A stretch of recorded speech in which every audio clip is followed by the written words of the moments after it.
Pandemi COVID-19 menghantam telak perekonomian di Bali. Untuk itu, Bali harus memiliki terobosan-terobosan di luar kebiasaan untuk dilakukan baik dari pemerintah, pengusaha maupun masyarakat luas.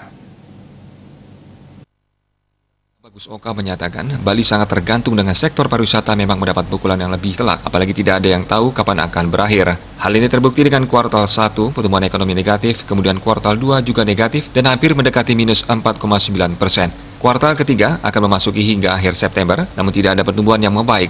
Negara tetangga bahkan sudah menyatakan resesi, bahkan cenderung depresi.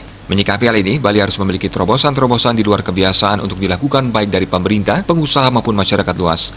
Pemerintah dalam hal ini masih mengalami kendala utama. Disharmoni antara lembaga untuk menggerakkan ekonomi masih mengalami banyak kendala. Jadi instruksi pusat untuk menggerakkan ekonomi melalui APBN dan APBD, serapannya masih minimal. Untuk itu, disharmoni pemerintahan harus ditingkatkan. Disharmoni pemerintahan ini perlu ditingkatkan terus karena Presiden concern sekali. Ya, disharmoni artinya antara pelaksanaan menggerakkan ekonomi rakyat dengan kendala aturan formal.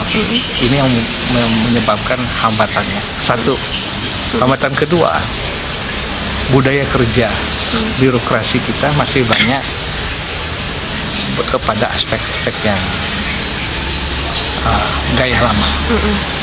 Harusnya sudah berubah budaya kerja ke orientasi melayani, peduli dengan persoalan yang ada di lapisan masyarakat.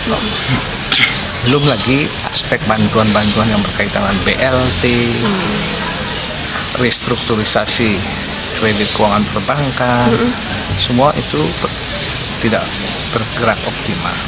Ini menyebabkan terjadi stuck di lapisan ekonomi menengah ke bawah.